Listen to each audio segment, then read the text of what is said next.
Hello everyone. Welcome to Youth Power Academy. Youth Power Academy में daily आपके लिए current affairs आता है और करंट अफेयर्स की क्लासेस हमारी लाइव क्लासेस चलती हैं।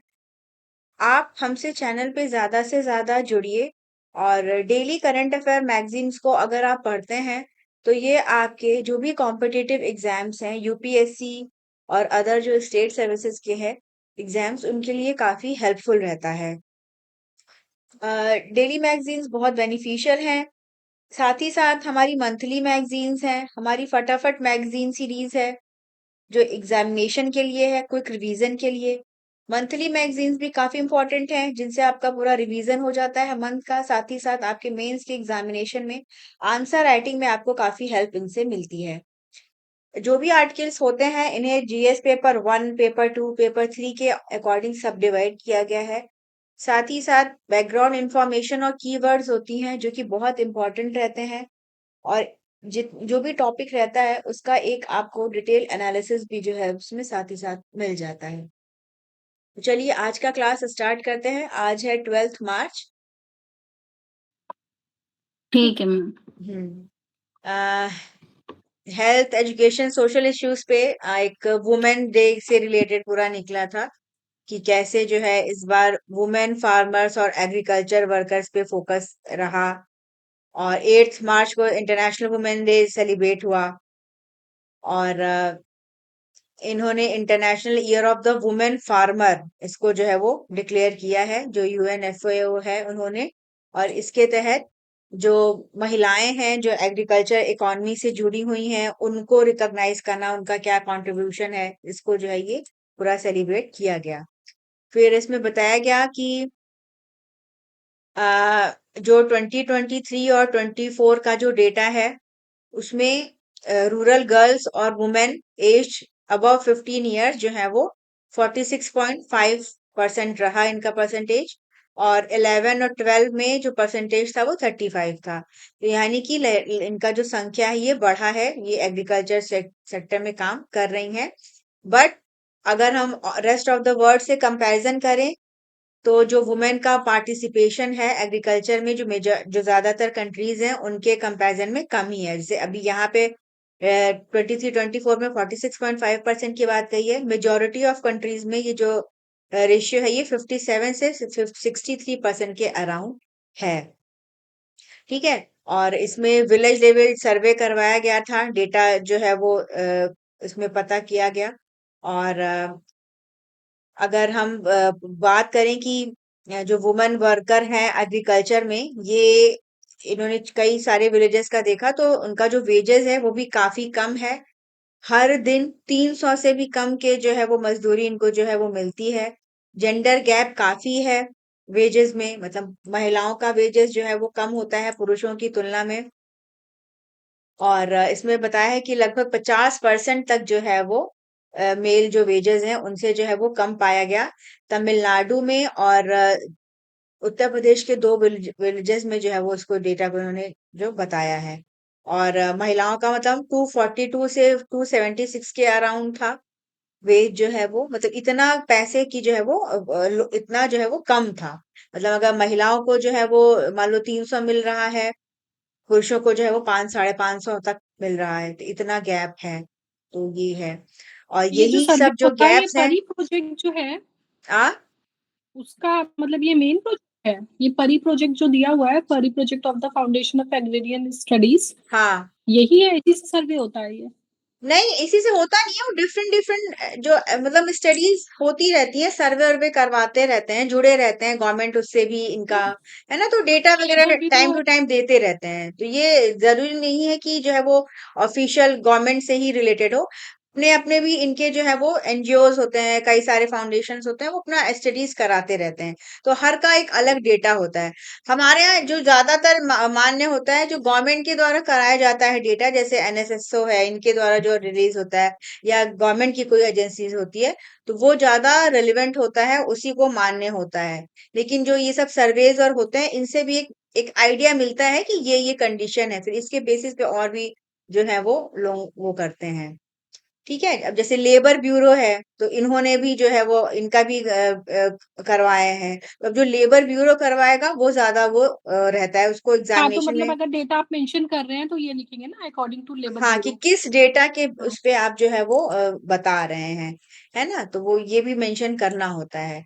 तो ये कई सारे फाउंडेशंस जो रहते हैं वो करवाते हैं, सबका वो इम्पोर्टेंट नहीं होता है, लेकिन एक एक प्रोजेक्शन तो होता ही है ना कि हाँ ये चीज है, ये गैप है, ये सब चीजें हैं। तो अब जैसे जो गवर्नमेंट का अगर हम लेबर ब्यूरो की बात करें, तो इन्होंने नवंबर 2025 में अपना करवाया था, कंडक्ट करवाया था। तो इसमें बताया कि जो average all India daily veg agriculture work के लिए है महिलाओं का, वो 384 था। तो लेबर ब्यूरो की रिपोर्ट में 384 बताया गया। अब ये जो इनका परी प्रोजेक्ट है, इन्होंने बताया कि 300 है। तो कुछ कुछ जो है वो कम ज्यादा होता है। ठीक है। और इसमें ये भी बताया गया था लेबर वाले में कि केरला में जो है वो हाईएस्ट डेली वेज है, वहां पे फीमेल्स के लिए 646 रुपीज जो है वो इन्होंने रिकॉर्ड मतलब था। तो ये है। तो है जेंडर डिस्पैरिटी है, मेल्स के कंपैरिजन में महिलाओं को जो है वो कम मिलता है, चाहे वो रूरल की बात हो, चाहे अर्बन एरियाज की बात हो, एग्रीकल्चर फोर्स सेक्टर की बात हो, या जो और भी एम्प्लॉयमेंट वाली चीजें हैं, सब में तो डिफरेंस तो है। तो इन्हीं सब चीजों पे है कि भाई इसको जो है वो कम किया जा सके, बेहतर किया जा सके, एक लेवल दोनों को ही जो है वो प्रोवाइड किया जाए, जो वेजेस वगैरह हैं। ठीक है। तो ये इम्पोर्टेंट रहेगा कि ने यूएन का जो एफएओ है, फूड एंड एग्रीकल्चर ऑर्गेनाइजेशन, इन्होंने 2026 को international year of the women farmer घोषित किया है। और ये इसका उद्देश्य यही है कि इनका जो सस्टेनेबल डेवलपमेंट गोल का फिफ्थ जो गोल है, जेंडर इक्वालिटी को, उसको प्रमोट करना, उसमें ज्यादा से ज्यादा और बेहतर करना चीजों को। ठीक है। एग्रीकल्चरल फूड सिस्टम के उसमें, तो ये इम्पोर्टेंट रहेगा। फिर अभी जैसे जो अभी नए जो है हमारे जो वेजेस कोड आए हैं, उनमें भी जो है वो बात कही जा रही है कि जो महिलाएं हैं उनका एक बेहतर जो है वो वेज वगैरह प्रोवाइड उनको किया जाएगा। ठीक है। फिर एक निर्भय रहो इनिशिएटिव है, इसके बारे में इंफॉर्मेशन निकला था। और ये वुमेन सेफ्टी से रिलेटेड है। पंचायत में निर्भय रहो जो है, ये निर्भया फंड के अंतर्गत लॉन्च हुआ है। और इसका उद्देश्य है कि पंचायत में महिलाओं को की सुरक्षा और एम्पावरमेंट को और बेहतर बनाना। और इसका जो उद्देश्य है, ये है कि 14.5 लाख इलेक्टेड वुमेन रिप्रेजेंटेटिव्स जो हैं, उनका लीगल राइट्स पे काम करना, लीडरशिप इश्यूज पे काम करना, सेंसिटाइज करना जो मेल इलेक्टेड रिप्रेजेंटेटिव्स हैं, कि जो है वो जेंडर इक्वालिटी के उनको भी प्रमोट करना चाहिए, एक अकाउंटेबिलिटी होना चाहिए। जो भी रूरल एरियाज हैं वहां पे भी सेफ्टी के लिए महिलाओं की, गर्ल्स की सीसीटीवी कैमरास लगाए जाएंगे, ताकि पंचायत को भी वुमेन फ्रेंडली बनाया जा सके। ठीक है। निर्भया फंड की बात करें तो ये 2013 में बनाया था, जब 2012 में दिल्ली गैंगरेप केस हुआ था, निर्भया केस हुआ था। तो उसी के तहत ये निर्भय रहो इनिशिएटिव को भी लॉन्च किया गया है। फिर आर्मी हॉस्पिटल है न्यू दिल्ली में, इन्होंने एक माइलस्टोन अचीव किया है। और कल इन्होंने मिनिमली इन्वेजिव ग्लूकोमा सर्जरी की विद एक्वस एंजियोग्राफी। और इसके लिए इन्होंने एडवांस्ड सर्जिकल इंस्ट्रूमेंटेशन और रियल टाइम इमेजिंग यूज किया विद द हिडलबर्ग रेटिना एंजियोग्राफ। तो ये ऑपरेशन के दौरान इन्होंने पूरा जो एक पाथवे होता है रेटिना का, उसको देखा कि किस तरह से जो लिक्विड है उसका जो है वो फ्लो वगैरह हो रहा है। ये काफी प्रिसाइज टेक्निक मानी जाती है सर्जरी में। ठीक है। और इसमें कुछ का कोई एक कनाल होती है, स्क्लेमेंस कैनाल, उसमें इम्प्लांटेशन किया गया, जिससे जो ड्रेनेज है वो बेहतर हुआ, और जो सर्जरी है वो बेहतर तरीके से हो सकी, जो ग्लूकोमा से सफरिंग मतलब जो प्रभावित पेशेंट थे। ठीक है। तो कई सारे जैसे इस तरह की जो ऑपरेशंस वगैरह होते हैं, तो ये अच्छा, एक ग्लूकोमा और कैटरेक्ट अलग एडवांसमेंट। अलग है ना? हाँ, ग्लूकोमा एक अलग बीमारी होती है। ग्लूकोमा में की वजह से बहुत ज्यादा जो है वो ब्लाइंडनेस होता है मतलब लोगों में। और इसमें जो वो होता है आपका ग्रुप ऑफ, इसमें ऑप्टिक नर्व डैमेज हो जाती है, ठीक है। और ये ज्यादातर ऐसे लोगों में होता है जिसमें हाई ब्लड प्रेशर काफी रहता है, आइस का विजन लॉस हो जाता है, जैसे मायोपिया है, ये सब में तो आपको धुंधला दिखेगा, ब्लर विजन होता है। लेकिन ग्लूकोमा काफी जो है वो थोड़ा डेंजरस माना जाता है ना। तो ये इरिवर्सिबल हो जाता है, ब्लाइंडनेस हो जाती है, तो ये काफी जो है वो प्रॉब्लमेटिक रहता है। इसमें भी सर्जरी वगैरह डॉक्टर्स करते हैं, देखना पड़ता है कि कैसे जो है वो पूरा काम हो रहा है पूरा, ठीक है। और इसी पे काफी काम हो रहा है। तो इनका जो आर्म फोर्सेस का जो मेडिकल हॉस्पिटल है, वहां पे ये एडवांस सर्जरी किया गया। तो यही है कि जो लोग हैं उनको बेहतर हेल्थ सुविधाएं प्रोवाइड किया जा सके, इसके लिए है ये। फिर एम्प्लॉयज पेंशन स्कीम 2026, इसको जो है वो अप्रूव किया गया है ईपीएफओ के द्वारा, इनके जो सेंट्रल बोर्ड ऑफ ट्रस्टीज हैं। और इसमें कुछ कुछ चेंजेस किए गए हैं। इसमें एक बहुत ही विवादास्पद क्लॉज था, उसको जो है वो हटाया गया है। और इसमें ये था, इसमें जो एम्प्लॉयज होते हैं उनको एक जो ईपीएस एम्प्लॉयमेंट पेंशन स्कीम 1995 थी, उसके तहत लिमिटेड बेनिफिट जो है वो मिलता था इनको, to employees to exercise option of pension on higher salaries. तो इसको इन्होंने चेंज किया है। और इनको कहा है कि इसको हमने इसलिए हटाया है क्योंकि ये काफी पुराना था, ठीक है। और इसकी इसीलिए जो है इसमें 2014 में भी कुछ अमेंडमेंट हुए थे।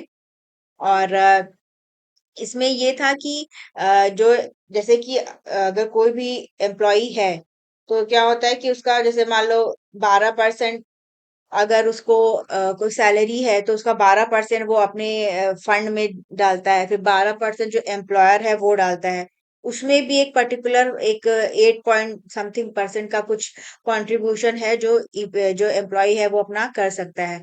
तो उसमें कुछ इनकी लिमिट थी कि 15,000 तक से ज्यादा का है तो उसमें वो नहीं कर सकते हैं। तो इसकी वजह से काफी सारे इसमें कंटेंशन रहता था, और इसमें काफी विवाद भी था। और इसमें बहुत से लोगों का कंप्लेन था कि ये जो ये पूरा प्रक्रिया है ईपीएस की, इसको बेहतर तरीके से नहीं फॉलो कर पाते हैं। तो फिर बाद में इसमें सुप्रीम कोर्ट का एक वर्डिक्ट भी आया था, जो जिसमें ये था कि हायर पेंशन के लिए जो है वो अप्लाई कर सकते हैं, मतलब उसमें और ज्यादा कुछ कंट्रीब्यूशन इनको देना होता है, ठीक है। तो अभी हमने देखा है था कि नवंबर में जो हमारे वेजेस वगैरह एक्ट, उनको जो है वो काफी चेंजेस किए गए, 4 कोड्स जो ले आए गए हैं, लेबर कोड्स।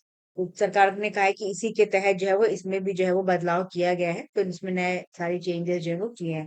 तो इस जो रूल था इसको हटाया गया है कि कितना कंट्रीब्यूशन जो है वो रह सकता है, कितने कितने % का वो है। और इसमें जानकारी दिया गया, गवर्नमेंट ने बताया है कि 15.2 lakh applications of the employees and pensioners forwarded by the employer to the PF body, मतलब 2025 तक जो है वो इतने लोगों का एप्लीकेशन इन्होंने जमा किया था। और उसमें इन्होंने जो है वो उस पे वर्क भी किया है।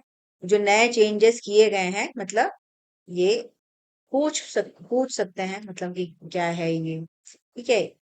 ईपीएफओ क्या है, किसके अंतर्गत आता है, ईपीएफओ के बारे में आ सकता है, स्टैट्यूटरी बॉडी है, ministry of labour and employment के अंतर्गत आता है। अब ये वो नहीं पूछेंगे, लेकिन जैसे अगर इन्होंने चेंजेस किए हैं तो कौन सा क्लॉज हटा, ये पूछा जा सकता है।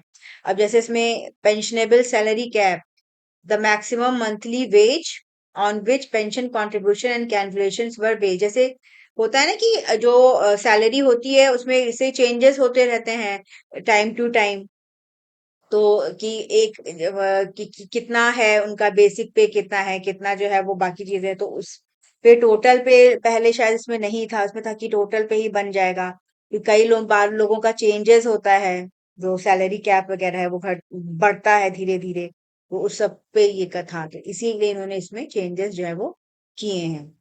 फिर अभी सुप्रीम कोर्ट ने एक नया जो है वो एक केस था, ये सुप्रीम कोर्ट ने परमिट किया है पैसिव यूथनेसिया। ये एक 32 वर्ष के युवा हैं थे, मतलब है हरीश राणा। तो कल इनका वो आया है कि इनको जो है वो लाइफ सस्टेनिंग ट्रीटमेंट से जो है वो परमिशन दे दिया है सुप्रीम कोर्ट ने कि इसको विड्रॉ कर लिया जाए। और ये जो व्यक्ति हैं, ये वेजिटेटिव स्टेट में है 2013 से। इनको ये गिर गए थे, इसकी वजह से इनको सीवियर हेड इंजरी हुई थी। और उसके बाद से जो है ये मतलब वेजिटेटिव स्टेट में है। इसका मतलब होता है कि बेड पे ही है, जो भी कुछ भी बोलने चलने कुछ काम करने की स्थिति में नहीं है। इनको पाइप्स के थ्रू नली वगैरह लगा के इनको खाना पीना ये सब इंजेक्ट किया जाता है, और बस इनकी बॉडी जो है वो चल रही है। ये पेरेंट्स इनकी पूरी देखभाल करते थे। तो अब यूथनेसिया का भी काफी विवाद वो रहा है हिस्ट्री, कि क्या ये सही है कि किसी व्यक्ति को जो है वो जानबूझ के मारा जाए। तो इसी में काफी सारे चीजें हैं। एक्टिव यूथनेसिया क्या होता है, पैसिव यूथनेसिया क्या होता है, इंडिया में इसके क्या प्रोविजंस हैं। तब चूंकि ये केस में इन्होंने अलाउ किया है, तो ये भी इम्पोर्टेंट रहेगा। ये एथिक्स में भी आ सकता है, मेंस के लिए इम्पोर्टेंट रहेगा, है ना। इस तरह से ये पूछ सकते हैं, या डिफरेंस करके जो है वो प्रीलिम्स में पूछ सकते हैं। तो ये बेंच थी जस्टिस जेबी पर्दीवाला और केवी विश्वनाथन की। इन्होंने डायरेक्ट किया है कि द मेडिकल तो ये ट्रीटमेंट। जैसे एथिक्स में मेंशन करते हैं तो नाम लिख सकते हैं हरीश राणा 32 हाँ इयर्स हाँ, ना। एथिक्स में केस तो जो सुप्रीम कोर्ट का जिस भी केस में रूलिंग आया है, उसमें आप मेंशन कर सकते हैं आराम से। उसमें कोई इशू नहीं होता है, करना भी चाहिए।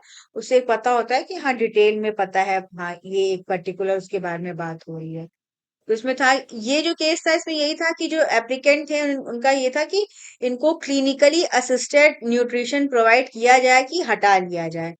तो इसमें कोर्ट ने कहा है, इसमें the court distinguish this from assistant dying which involve intentionally causing death. जो असिस्टेंट डाइंग होती है उसमें होता है कि आप किसी को लीथल इंजेक्शन लगा दो, ठीक है। तो ये अभी भी जो भारतीय न्याय संहिता है इसमें इलीगल है। और ये जो एक क्लिनिकली असिस्टेड न्यूट्रिशन है, कि जैसे अब क्या है कि उनको सपोर्ट सिस्टम पे रखा गया है, नली के थ्रू खाना पानी ये सब दिया जा रहा है, तो वो हटा लिया जाएगा। तो वो हटा लिया जाएगा तो फिर बॉडी जो चल रही है वो रिस्पॉन्स करना बंद कर देगी, मृत्यु हो जाएगी, ठीक है। तो ये है। और legal distinction flow from article 21 right to life. इसमें इन्होंने कहा कि ये इंटरप्रिटेशन है सुप्रीम कोर्ट का कि राइट टू लाइफ, लाइफ का अधिकार है, जीवन जीने का अधिकार है। साथ ही साथ इसमें right to die with dignity, ये भी एक जो है वो राइट है, जो एकदम टर्मिनली इन है, जो कि परसिस्टेंट कई सालों तक, अब दशकों से 13 साल से ये जो है वो इसी स्टेज में है। तो कहीं ना कहीं ये उनका भी एक अधिकार है कि प्रॉपर मतलब डिग्निटी के साथ जो है वो मर सके। क्योंकि अगर आप इस तरह से किसी को अलाइव रखते हैं, मतलब इन्वेजन या इंटरवेंशन करके डेलिबरेटली चीजों को डाल के, कोई उनको एक्टिव नहीं है बॉडी में, तो वो मतलब वो भी जो है वो सही नहीं है। तो ये जो ऑर्डर है तो मतलब ये इम्पोर्टेंट रहेगा, ठीक है। और इसके पहले Aruna Shanbaug versus Union of India case हुआ था। और इसके अलावा common cause versus Union of India case था 2018 का। और इसमें जो 2018 का जजमेंट आया था, इसमें कोर्ट ने कहा था कि रिकॉग्नाइज किया था advance medical directives but created complex safeguards. तो मतलब ये हमेशा से विवाद में रहता है कि असिस्ट किया जा सकता है, लाइफ सपोर्टिंग सिस्टम हटाया जाए कि ना हटाया जाए। तो इसमें 2023 में भी इन्होंने कहा था कि बहुत ज्यादा जो है वो ऑब्स्टेकल नहीं होने चाहिए, प्रोसेस को सिंपल करना चाहिए। इसके लिए उन्होंने बात कहा था कि एक बोर्ड बनेगा, वो मेडिकल बोर्ड देखेगा कि क्या स्थिति है पेशेंट की, क्या रिकवरी का चांस है, या क्या मतलब कुछ हो सकता है कि नहीं हो सकता है। तो सारे इसमें इश्यूज जो है वो हैं। तो ये भी इम्पोर्टेंट रहेगा। अब इसी पे फर्दर जो है वो और भी दो आर्टिकल्स हैं, ठीक है। तो ये है एक्टिव वर्सेस पैसिव यूथनेसिया। और एक्टिव यूथनेसिया एक ऐसी प्रक्रिया है जिसमें जो फिजिशियन है वो प्रिस्क्राइब कर सकता है कि भैया कि इनको एक लीथल ड्रग दे दो, तो ताकि जो पर्सन जो सफरिंग कर रहा है उसका कोई रिकवरी का होप नहीं है कि वो मतलब प्रॉपर से अपने प्रॉपर कंडीशन में आ सकता है। तो उसके लिए होता है। ये कुछ कंट्रीज में लीगल है, जैसे कि यूएस है, कनाडा है, ऑस्ट्रेलिया है, यूरोप में। बट एक्टिव यूथनेसिया इंडिया में लीगल नहीं है, ये इलीगल है यहाँ पे। इसके अगेंस्ट दंड का प्रावधान है। पैसिव यूथनेसिया इसका मतलब है कि अलाउ करना पर्सन को असिस्ट करना नेचुरली डाई करने में, by withholding life sustaining treatment, कि उसको ट्रीटमेंट नहीं दिया जाए ताकि जो है वो कभी कभी होता है कि जो पेशेंट्स हैं और उनकी जो फैमिलीज हैं, पेशेंट्स और their families can refuse treatments, जैसे कि हमें नहीं कार्डियोपल्मोनरी रिसस्टिकेशन लगाना है, वेंटिलेटर पे नहीं रखना है, केमोथेरेपी पे नहीं रखना है, डायलिसिस पे नहीं रखना है। तो अगर नहीं रखा जाएगा तो वैसे भी वो उसकी मृत्यु हो जाएगी जो पेशेंट है उसकी। ठीक है। फिर इसी में जो है वो 2024 में जो यूनियन हेल्थ मिनिस्ट्री है, इन्होंने कुछ ड्राफ्ट गाइडलाइंस बनाए थे। कोर्ट का डायरेक्टिव आया था, मैंने बताया ना कि तीन के इसके पहले जो है वो 11 में केस हुआ, फिर 18 में केस हुआ, फिर 2023 में कोर्ट ने जो है वो डायरेक्टिव्स दी। और इसमें डिटेल पूरा प्रोसेस है कि किस तरह से जो हॉस्पिटल है उसको क्या क्या प्रोसेस को फॉलो करना होगा, कि वो विदहोल्ड करे या विड्रॉ करे जो केयर है, जो सपोर्ट सिस्टम है। पहला है the treating physician need to decide, जो फिजिशियन देखभाल मतलब जिसकी उसमें जांच जो इलाज चल रहा है वो डिसाइड करेगा कि क्या कोई होप है कि वो रिकवरी हो सकती है, या वो एक बेहतर क्वालिटी का लाइफ जो है वो जी सकता है। ठीक है, अगर इस तरह से जो है वो जो ट्रीटमेंट प्रक्रिया है उसको फॉलो किया जाए। उसके बाद एक प्राइमरी बोर्ड रहेगा, वो असेस करेगा केस को, और बोर्ड अपने एक कंसेंसस पे पहुंचेगा। और ये जो बोर्ड बनेगा इसमें ट्रीटिंग फिजिशियन रहेगा, और टू जो है वो सब्जेक्ट एक्सपर्ट रहेंगे कि क्या बीमारी है, ठीक है, किस किस चीज का इलाज हो रहा है, क्या इसकी संभावना है सही होने की, और उनका 5 और मोर इयर्स का एक्सपीरियंस होना चाहिए। तो ये जो गाइडलाइंस हैं जैसे 24 में जो इनके द्वारा बनाई गई थी, ये भी इम्पोर्टेंट है। प्लस एक्टिव और पैसिव यूथेनेसिया का जो डिफरेंशिएशन है, ये है। फिर इसके बाद डॉक्टर जो है फिर डिस्कस करेंगे फैमिली के साथ कि क्या वो चाहते हैं कि जो ट्रीटमेंट है, जो सपोर्ट है, उसको प्रोवाइड करते रहा जाए। फिर फैमिली जैसा कहती है, फिर उसके बाद जो है वो चीजें और फर्दर जो है वो फॉलो अप रहेंगी। और अगर डॉक्टर्स और फैमिली डिसाइड करती है कि हाँ जो सपोर्ट सिस्टम है उसको विड्रॉ कर लिया जाए, तो वो एक रिक्वेस्ट भेजेंगे सेकेंडरी मेडिकल बोर्ड को। मतलब इतना लंबा है, पहले फिजिशियन देखेगा, फिर प्राइमरी बोर्ड बनेगा, फिर सेकेंडरी मेडिकल बोर्ड बनेगा। फिर इस बोर्ड में सीएमओ के द्वारा, जो डिस्ट्रिक्ट सीएमओ होते हैं उनके द्वारा जो है वो डॉक्टर को नॉमिनेट किया जाएगा। फिर उसमें भी जो है 2 सब्जेक्ट एक्सपर्ट रहेंगे जिनका 5 से ज्यादा का एक्सपीरियंस हो। और इस बोर्ड को जो है वो 48 आवर्स के भीतर जो है वो डिसीजन लेना होगा। फिर हॉस्पिटल मजिस्ट्रेट को इन्फॉर्म करेगा ट्रीटमेंट को विड्रॉ करने से पहले। तो एक पूरा लंबी प्रक्रिया है, और ये जो प्रोसीजर है ये पूरा इसको बनाया गया है ताकि जल्दीबाजी में कोई चीज ना हो, है ना, सफिशिएंटली सब चीजों को देख के फिर किया जाए।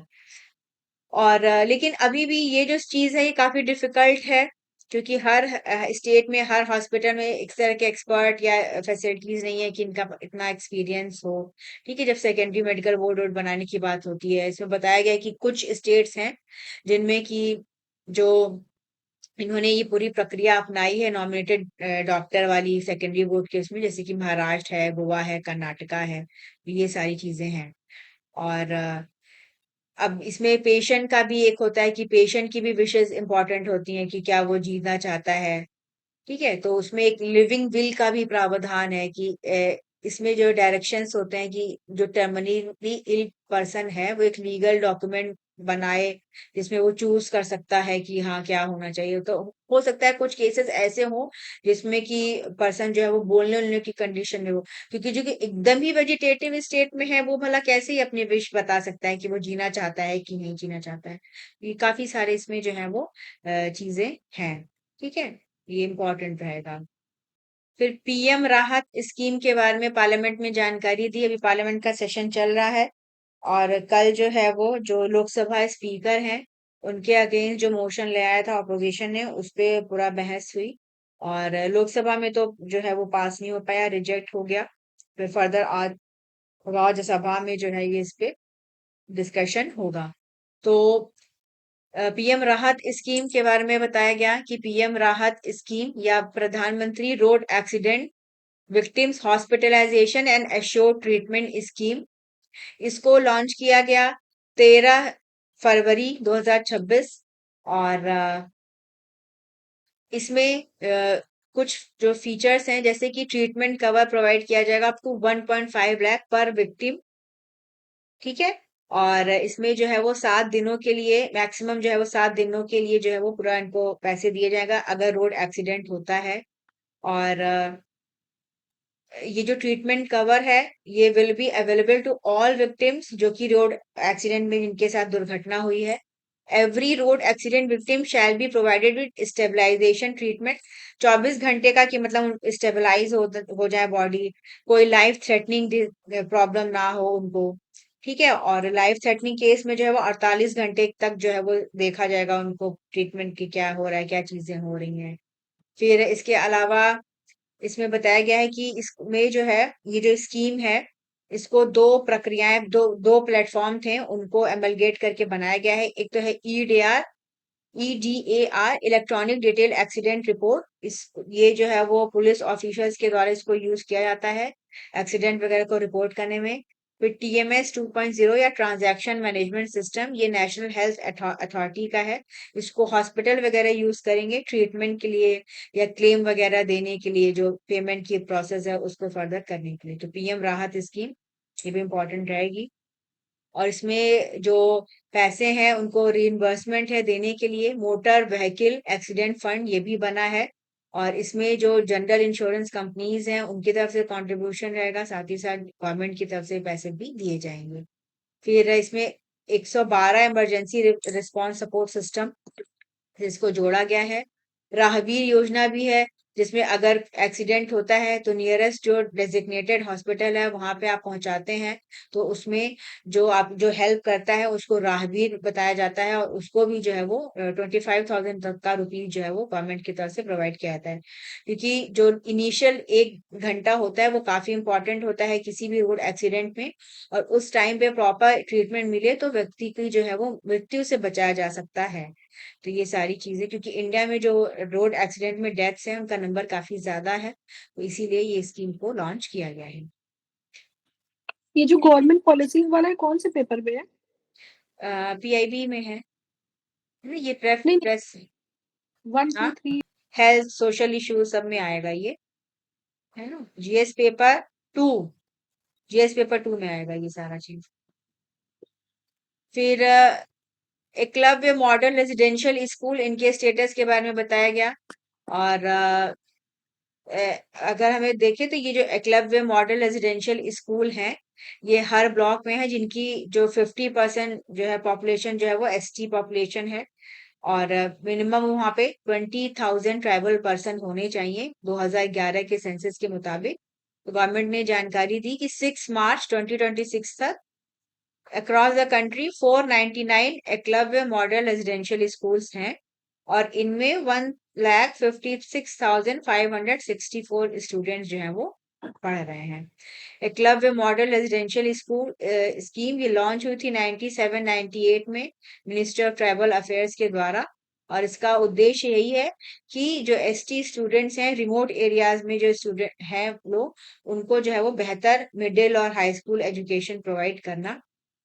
ठीक है, तो ये सारी चीजें हैं। फिर इसमें गाइडलाइंस में 18 में जो है वो काफी सारे चेंजेस किए गए हैं, उसमें जो डेफिनेशन वगैरह पूरा जो है वो चेंज किया गया।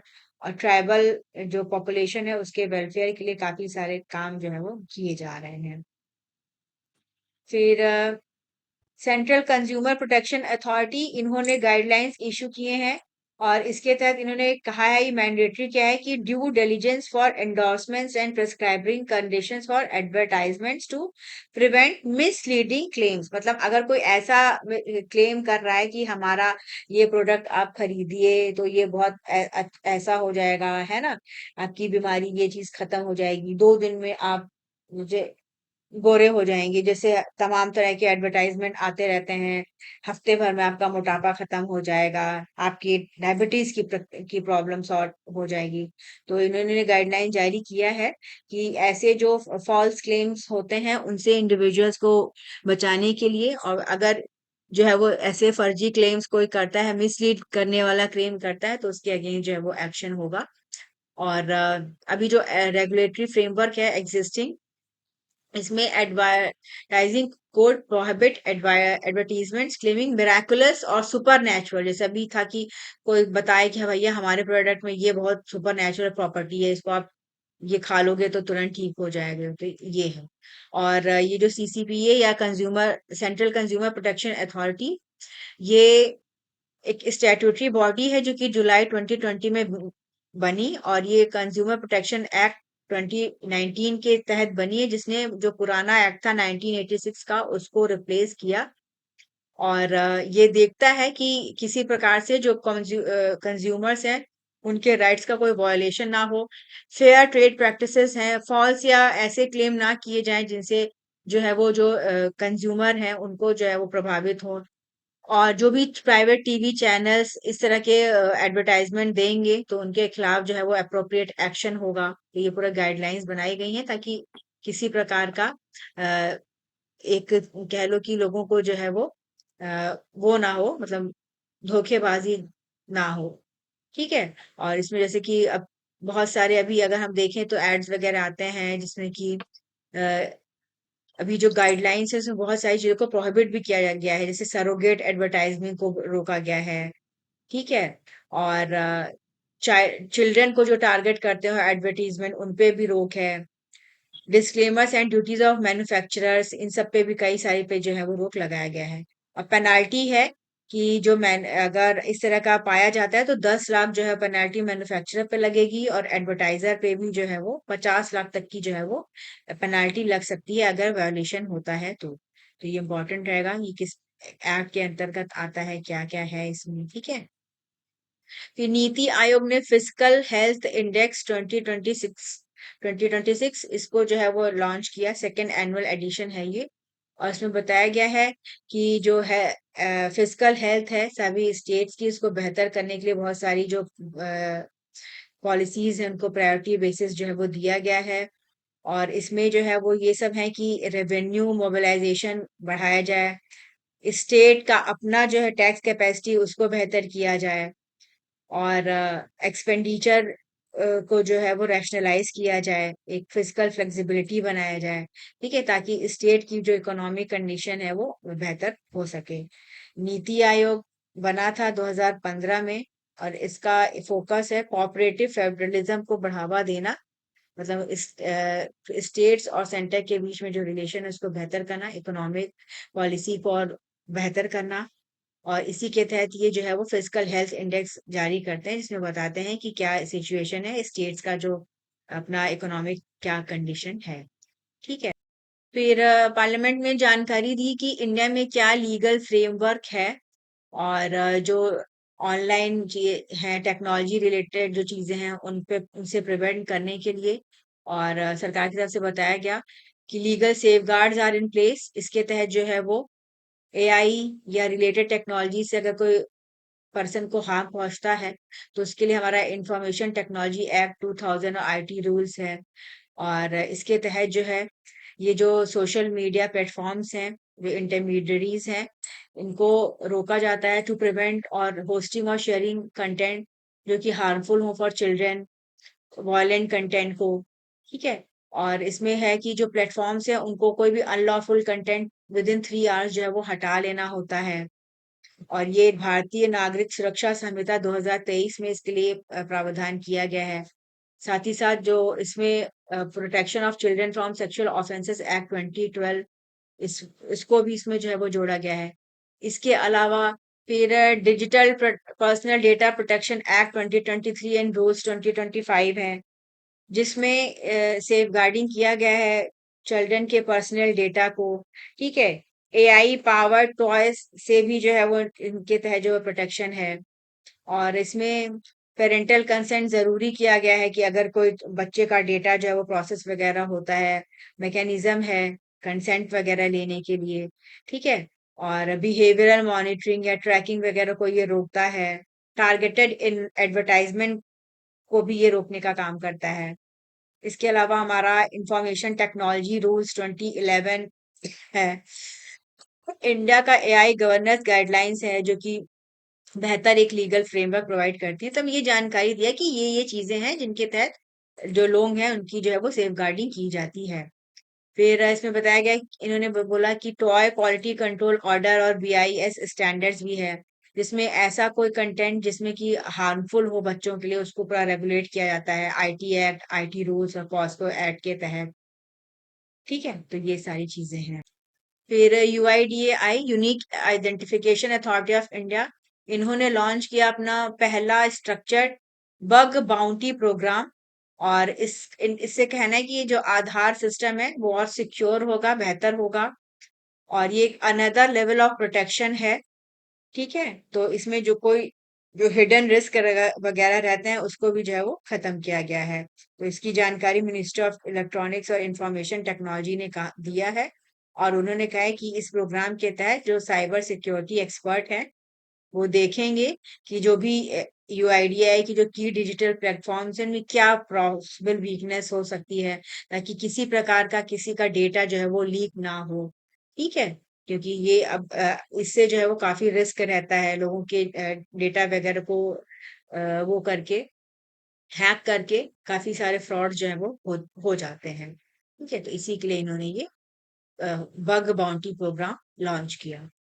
फिर प्रधानमंत्री मोदी, इन्होंने ये कल, अब केरला नहीं बोला जाएगा, केरलम बोला जाएगा, केरलम और तमिलनाडु की यात्रा पे थे। और यहाँ पे मल्टीपल डेवलपमेंट प्रोजेक्ट्स का इन्होंने लॉन्च किया। अ, इन्होंने पॉली प्रोपाइलीन यूनिट का कोच्चि रिफाइनरी में फाउंडेशन स्टोर रखा, जो कि बीपीसीएल के द्वारा बनेगा। इसमें 5500 करोड़ रुपीस का इन्वेस्टमेंट रहेगा। ये जो यूनिट है इसकी 400 kilo ton per annum capacity है। इतना ये जो है वो प्रोड्यूस करेगा पॉलीप्रोपिलीन। और ये जो मटेरियल है इसका काफी यूज होता है ऑटोमेटिव मोटिव कंपोनेंट्स में, पैकेजिंग में, मेडिकल डिवाइसेस, इन सब जगह में। इसके अलावा इन्होंने हाईवे प्रोजेक्ट्स वगैरह का भी जो है वो इनॉग्रेशन किया। फिर 6 लेनिंग होगी ये थालापड़ी चेंगला सेक्शन की।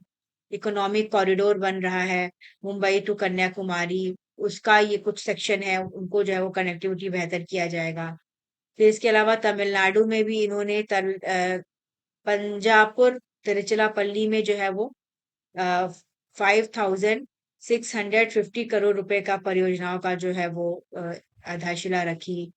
नई जो है वो अमृत भारत एक्सप्रेस ट्रेन का वो फ्लैग ऑफ किया।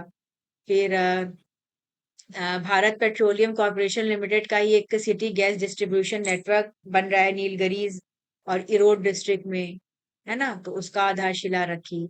फिर इंडियन ऑयल कॉर्पोरेशन का ल्यूब ब्लेंडिंग प्लांट, इसको डेडिकेट किया नेशन को। इसकी कैपेसिटी है 672,000 मीट्रिक टन पर एनम। ये मनाली में है, मनाली चेन्नई में है।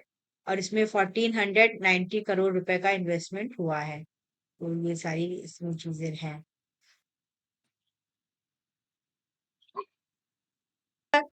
ये आईईए है, इन्होंने कहा है, आईईए एक इंटरनेशनल एनर्जी एजेंसी है और ये 1974 में बनी थी। उस टाइम पे भी 1973 में ऑयल क्राइसिस हुआ था, जिसके बाद से कंट्रीज ने मिलके ही इसको बनाया था। इसमें करीब 32 मेंबर्स हैं। और इसके अलावा इसमें बाकी एसोसिएट मेंबर्स भी हैं और कुछ न्यू मेंबर्स अभी ऐड ऑन हुए हैं। कोलंबिया फरवरी 2026 में इसमें जुड़ा है। भारत भी इसमें एसोसिएट मेंबर के तौर पे है। इन्होंने कहा है कि अग्री किया है कि हम 400 मिलियन बैरल्स ऑफ ऑयल जो है वो रिलीज करेंगे। और अभी तक के इतिहास का ये एक सबसे बड़ा मूव है, जिसमें कि जो क्रूड ऑयल प्राइसेस है जितना बढ़ गई हैं। ठीक है, पूरा जो सप्लाई स्टॉक्स है वो डिस्टर्ब हो गया है, तो उसकी वजह से इन्होंने ये लिया है कि हम जो है वो इतना ऑयल जो है वो रिलीज करेंगे, ताकि अ, जो है वो प्रॉब्लम ना हो। ठीक है, तो इसका उद्देश्य यही है कि जो ये अटैक की वजह से जो मिडिल ईस्ट का एरिया जो पूरा ब्लॉक हो रखा है, तो उसके जो नेगेटिव इफेक्ट्स इनको देखा जाए। अब जैसे जो G7 कंट्रीज हैं, इनकी भी 1-2 दिन से पूरी मीटिंग चल रही है। वहां पे भी जो ग्लोबल लीडर्स हैं उनका कहना है कि कैसे इसको देखा जाए। तो इंटरनेशनल एनर्जी एजेंसी ये भी इम्पोर्टेंट रहेगा, क्योंकि ये पूरा नया है, तो इसकी कितनी कंट्रीज हैं, क्या क्या है। ठीक है, तब ऑयल का भी काफी जो है वो चीजें प्रॉब्लमेटिक है। फिर ठीक। एग्रीकल्चर और processed food products export development authority, APEDA, ये आता है ministry of commerce and industry के तहत। और इन्होंने 40th एडिशन आहार 2026 में पार्टिसिपेट किया। ये 10 से 14 मार्च तक चल रहा है न्यू दिल्ली में। और इसको इंडिया ट्रेड प्रमोशन ऑर्गेनाइजेशन के द्वारा ऑर्गेनाइज किया जा रहा है। और इस बार का ये जो आहार है 2026, इसमें इटली जो है एज अ कंट्री पार्टनर जो है वो है, और इसके भी काफी सारे डिग्नेटरीज ने इसमें पार्टिसिपेट किया। ठीक है। तो जो फूड और एग्रीकल्चर सेक्टर है उसको हम नए तरीके से अपना वो कर रहे हैं, जैसे अभी हमने बहुत सारे ट्रेड डील्स भी की हैं। प्रोसेस्ड फूड्स को कैसे ज्यादा डेवलप करना है, कैसे ज्यादा एक्सपोर्ट करना है, इस पे काम हो रहा है। जैसे फार्मर्स की इनकम बढ़े, डाइवर्स हो, बेहतर हो, है ना। तो इस पे जो है ये ट्रेड फेयर जो है ये इनका दिल्ली में लगा है, आहा 2026। एपिडा की बात करें तो ये 1985 में स्टैब्लिश हुआ था। इसका उद्देश्य है एग्रीकल्चर और प्रोसेस जो फूड प्रोडक्ट्स हैं उनका एक्सपोर्ट का प्रमोशन करना। और आहार फेयर ये एशिया का largest international food and hospitality exhibition है। इसमें काफी सारे विजिटर्स और एग्जीबिटर्स जो है वो आते हैं। तो ये है। फिर किसान क्रेडिट कार्ड स्कीम के बारे में एक वो था। और इसमें ये है कि जो फार्मर्स को जैसे अन्नदाता कहा जाता है, तो उनकी जो लाइफ है उनके बेहतर के लिए, पॉजिटिव ट्रांसफॉर्मेशन के लिए जो है वो गवर्नमेंट इसमें काम कर रही है। और जो डिस्ट्रिक्ट सेंट्रल कोऑपरेटिव बैंक्स हैं, जो स्टेट कोऑपरेटिव बैंक्स हैं, और ये और इसके अलावा जो है वो डेयरी कोऑपरेटिव सोसाइटीज हैं, रुपए के साथ ये लोग जो है वो इनको सबसे जो है वो जोड़ा गया है। ठीक है। एक्सपेंड किया गया है जो किसान क्रेडिट कार्ड स्कीम है, ताकि लोअर इंटरेस्ट रेट पे बेहतर जो है वो इनको रुपये पैसे जो है वो मिल सके। ठीक है। फाइनेंशियल ट्रांजैक्शन जो है वो बेहतर हो सके। किसान क्रेडिट कार्ड की बात करें तो ये टाइमली, अफोर्डेबल और कोलेटरल फ्री क्रेडिट प्रोवाइड करता है फार्मर्स को, जिसमें छोटे farmers, tenant, self help groups और जॉइंट लाइबिलिटी ग्रुप्स भी आते हैं। और इसमें जो लोन की जो लिमिट है उसको बढ़ा के 5 लाख तक रखा गया है, मॉडिफाइड इंटरेस्ट सब्वेंशन स्कीम के तहत। और इसके अलावा कोलेटरल फ्री क्रेडिट जो है इसको 2 लाख पर बोरोवर, मतलब 2 लाख तक का जो है वो बोरोइंग आप कर सकते हैं। कोलेटरल फ्री मतलब किसी चीज को आपको नहीं रखना होगा, जैसे कोई जमीन और या उसको। ठीक है। और अभी के डेटा बताया गया है कि 7.72 करोड़ जो किसान क्रेडिट कार्ड्स हैं ये एक्टिव हैं, और इनका जो पूरा आउटस्टैंडिंग लोन है वो लगभग 10.2 लाख करोड़ है। और इसमें 457 बैंक्स जो है वो पूरा जुड़े हुए हैं। और 1998.7 लाख एप्लीकेशन हैं इसके, मतलब पड़े हुए हैं कि इनको क्रेडिट कार्ड चाहिए। मतलब ये यही है जो रिवाइज किया। ये किसान क्रेडिट कार्ड जो है ये स्कीम तो काफी पुरानी है, 1998 की है। और इसका उद्देश्य यही था कि किसान वगैरह को जो है वो एक क्रेडिट प्रोवाइड करना, पैसे प्रोवाइड करना, ताकि अपने क्रॉप प्रोडक्शन को बेहतर कर सके। पैसे की जरूरत होती है, इन्वेस्टमेंट की जरूरत होती है फार्म सेक्टर में भी, उसको ध्यान में रखते हुए इसको लिया गया था। फिर इसमें 2020 में जो है वो इसमें रिवीजन किया गया, और इंश्योर किया गया कि जो बेहतर तरीके से जो है वो टाइमली इनको क्रेडिट जो है वो मिल सके, अपने एग्रीकल्चर रिलेटेड जो रिक्वायरमेंट्स हैं उनको फुलफिल करने के लिए। तो ये भी जो है वो इम्पोर्टेंट रहेगा। फिर atomic minerals directorate for exploration and research, ये आता है डिपार्टमेंट ऑफ एटॉमिक एनर्जी के अंतर्गत। और इन्होंने अभी भी जानकारी दिया है पार्लियामेंट में कि इंडिया के जो रेयर अर्थ मिनरल्स हैं उनके एक्सप्लोरेशन का काम जो है वो चल रहा है, पूरा कॉरिडोर डेवलप किया जा रहा है। और beach sand minerals in the red and coastal beach sands हैं, ये पाए जाते हैं आंध्र प्रदेश, उड़ीसा, तमिलनाडु, केरला, महाराष्ट्र, गुजरात, वेस्ट बंगाल और झारखंड। तो यहाँ पे जो रिसोर्सेज हैं उनको यूज किया जा रहा है, इसमें देखा जा रहा है कि क्या कितना जो है वो कंटेंट है जो रियर अर्थ मिनरल्स है इनका। और रियर अर्थ मिनरल्स की बात करें तो पिछले साल से भी इनका काफी इनका यूज काफी होता है। हर जो भी रिसेंट जो टेक्नोलॉजीज हैं, जो हमारे सेमीकंडक्टर मिशंस हैं, जो हमारे एआई वगैरह हैं, जो हमारे इलेक्ट्रिक व्हीकल्स है, सब में इनका यूज होता है। और पिछले साल जब टैरिफ लगा था उसके बाद से चाइना ने जो है वो, चाइना की इन पे मोनोपोली है। तो हमारी भी मिनरल पॉलिसी है, हम चाह रहे हैं कि हमारा ज्यादा से ज्यादा जो डिपेंडेंस है ये इस पे कम हो, और हमारा खुद में जो है वो अपने इन मिनरल्स को हम ऑब्टेन कर सकें। तो इसीलिए गवर्नमेंट ने 2026 के बजट में सपोर्ट भी अनाउंस किया है जो मिनरल रिच कोस्टल स्टेट्स हैं उनके लिए। और ये पूरा एक डेडिकेटेड रेयर अर्थ कॉरिडोर बन रहा है ताकि इनकी माइनिंग प्रोसेसिंग हो सके, रिसर्च हो सके और इनकी मैन्युफैक्चरिंग हो सके ताकि इन मिनरल्स में हम जो है वो आत्मनिर्भर बन सकें। और ये जो रियर अर्थ कॉरिडोर्स बन रहे हैं, इनका उद्देश्य है रेजिलिएंट और ग्लोबली कॉम्पिटिटिव इकोसिस्टम बनाना। एनडीपीआर, समैरियम ऑक्साइड इन सब का प्रोडक्शन बढ़ाना, फिर डोमेस्टिक डिमांड और प्रोडक्शन बढ़ाना, जो रेयर अर्थ मैग्नेट्स हैं इनका, ठीक है, जो सप्लाई चेन है उसको बेहतर करना, जो इंडस्ट्रीज है उनमें टाइटेनियम, जिरकॉनियम इन सब को जो है वो ज्यादा से ज्यादा मैन्युफैक्चर करना और प्रोवाइड करना। तो ये इसकी जानकारी दी कि इसके लिए ये पूरा कॉरिडोर बन रहा है। हमारे जो minister of state for earth sciences हैं, इन्होंने बताया कि जो आईएमडी है ये प्रिपेयर करता है, अपडेट करता है district wise early warnings for heavy rainfall and cyclone related events. एक दिन में 4 टाइम्स जो है वो इस तरह का अलर्ट वगैरह जो है ये बनाते हैं, और अगर ऐसी कोई सिचुएशन होती है तो अलर्ट जारी किया जाता है। और ये जो वार्निंग्स हैं ये सारे वल्नरेबल डिस्ट्रिक्ट को जो है वो कवर करती हैं ताकि टाइमली जो है वो इंफॉर्मेशन प्रोवाइड किया जा सके ताकि लोग प्रिपेयर हो सकें। और अगर कोई ऐसा है हैवी रेनफॉल या साइक्लोन कुछ आने वाला है तो लोगों को जो है वो प्रिपेयर किया जा सके, बचाव किया जा सके। और ये जो वार्निंग्स हैं ये मल्टीपल चैनल्स के थ्रू जो है इनको शेयर किया जाता है, जिसमें कि अलर्टिंग प्रोटोकॉल है, मोबाइल एप्स हैं, वेबसाइट्स हैं जैसे व्हाट्सएप है, सोशल मीडिया है, इनके तहत जो है वो अलर्ट वगैरह जारी किया जाता है। ठीक है।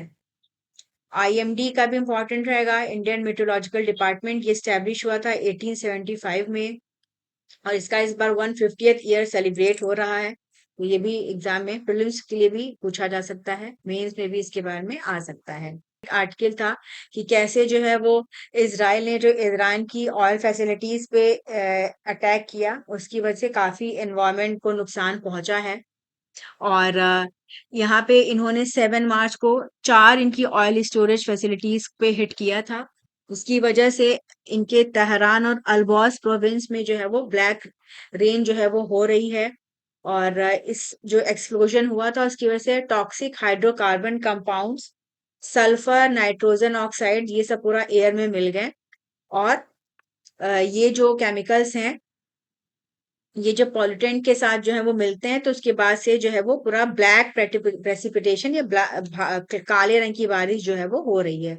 कल मैंने बताया था कि डब्ल्यूएचओ ने वार्निंग भी दिया है कि जो ब्लैक और एसिड रेन है इसकी वजह से जो पॉपुलेशन है उसमें बहुत खतरा है, रेस्पिरेटरी रिस्क है, लंग्स इम्पैक्ट करेंगे, केमिकल बर्न्स हो जाएंगे, स्किन पूरी डैमेज हो जाएगी।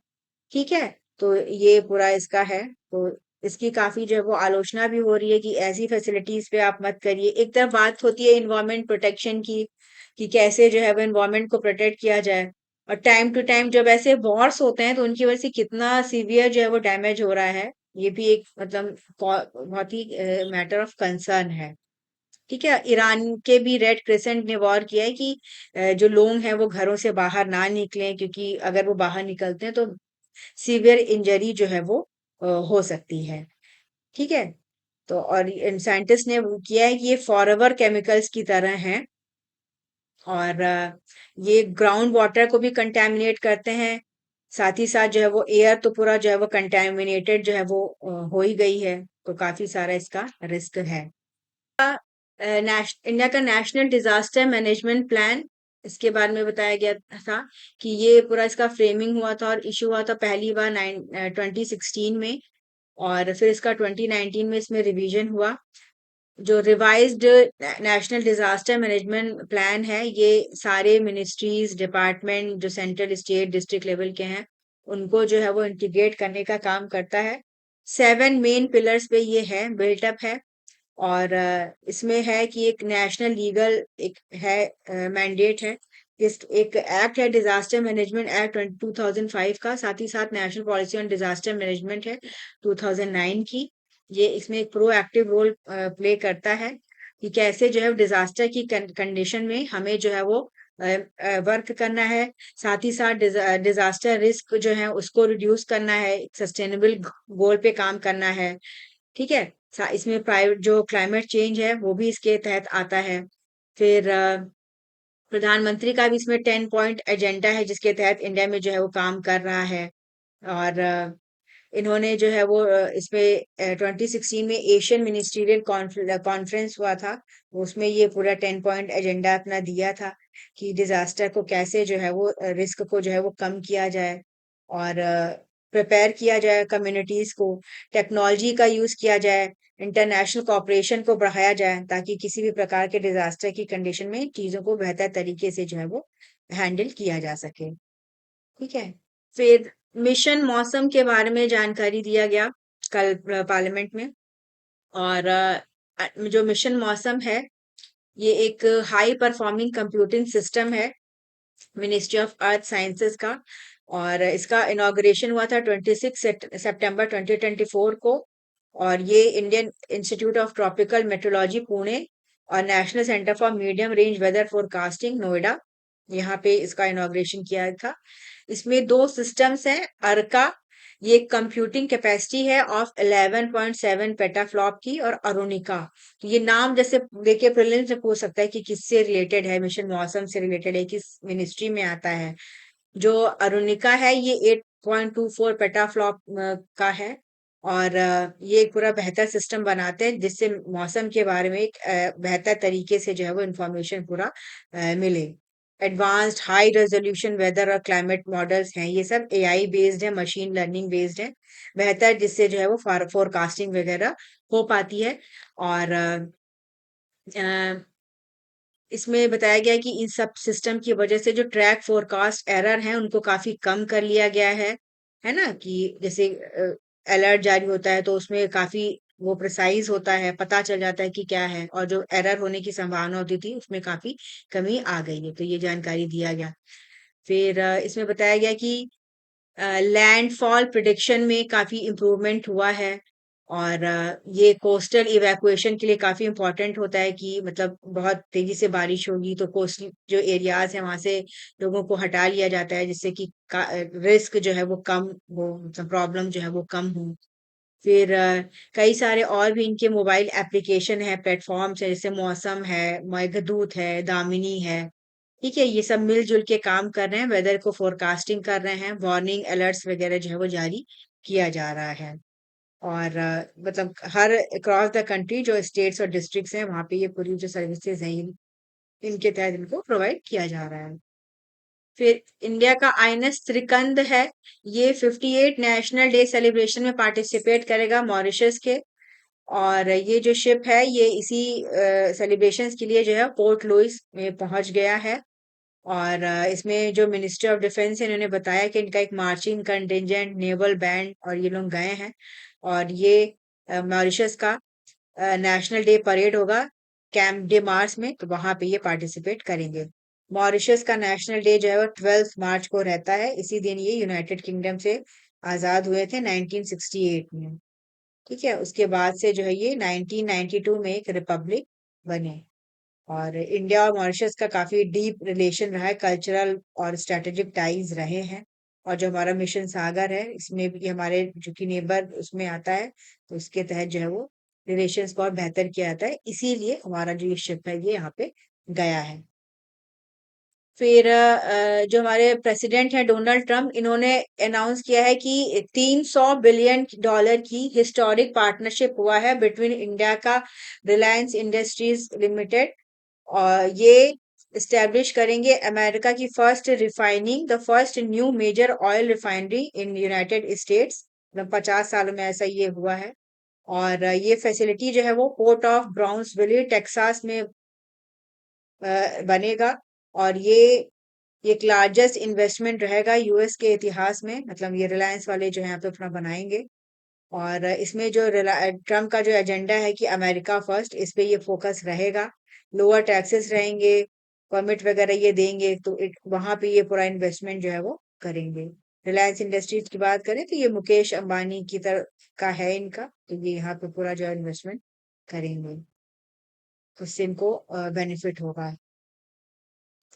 फिर ईरान ने जो है वो एक कमर्शियल शिप पे जो है वो अटैक किया, ये पर्सियन गल्फ में था। और इसके अलावा इन्होंने यूएई में दुबई दुबई इंटरनेशनल एयरपोर्ट पे भी जो है वो इनका जो है वो टारगेट रहा है। और ये जो शिप था, इसमें जो एक्सीडेंट हुआ, ये India bound Thai cargo ship था। इसका नाम है मयूरी नारी, और इसी में आग लग गई ओमान कोस्ट पे। ठीक है, यहाँ पे एक प्रोजेक्टाइल स्ट्राइक इसमें किया गया। इसमें जो 21 क्रू मेंबर्स थे, उनको ओमान की नेवी ने रेस्क्यू कर लिया। 3 जो है उनका सर्च जो है वो जारी है। तो काफी जो ये रिस्क है वो बढ़ गया है। और इससे जो है अब इस तरह से जैसे कमर्शियल शिप्स पे जो अटैक्स हो रहे हैं, तो इनकी वजह से काफी जो है वो और डैमेज जो है वो हो रहा है। उसको लेके भी कंसर्न्स रेज किए जा रहे हैं। फिर स्पोर्ट्स की बात करें तो world para athletics grand prix 2026 ये न्यू दिल्ली में शुरू हुआ, और ये 1 महीने जो है वो चलेगा। और इंडिया के टॉप जो पैरा एथलीट्स हैं इसमें पार्टिसिपेट करेंगे। और ये इसमें जो है वो डिफरेंट कैटेगरीज में जो इंटरनेशनल जो प्लेयर्स हैं वो अपना आएंगे, खेलेंगे। ठीक है, इंडिया की तरफ से एक लार्जेस्ट कंटिजेंट इसमें पार्टिसिपेट करेगा। 219 एथलीट्स जो है वो डिफरेंट इवेंट्स में जो है वो इसमें अपना भाग लेंगे। तो ये न्यू दिल्ली में हो रहा है। फिर इंडिया का एक और अचीवमेंट रहा है, ये top international archery competition host करेगा। पहली बार होगा 22 सालों में, दिल्ली में होगा। और सेकेंड लेग ऑफ द ये एशिया कप है जो कि 2027 में होगा। तो इस तरह का जो चैंपियनशिप है, काफी टाइम बाद ये यहाँ पे होगा। और ये वर्ल्ड आर्चरी एशिया प्रेसिडेंट है काबीर अजीज, इन्होंने जो फाइनलाइज किया, इनकी मीटिंग थी कोलकाता में। उसमें निर्णय लिया गया कि 27 में जो है ये इंटरनेशनल आर्चरी कंपटीशन इंडिया में होगा। और चूंकि इंडिया में दिल्ली में होगा तो ये काफी इम्पोर्टेंट रहेगा। तो ये आज का सारा करंट अफेयर्स था। और आप चैनल पे हमसे ज्यादा से ज्यादा जुड़िए, चैनल को लाइक करिए और सब्सक्राइब करिए।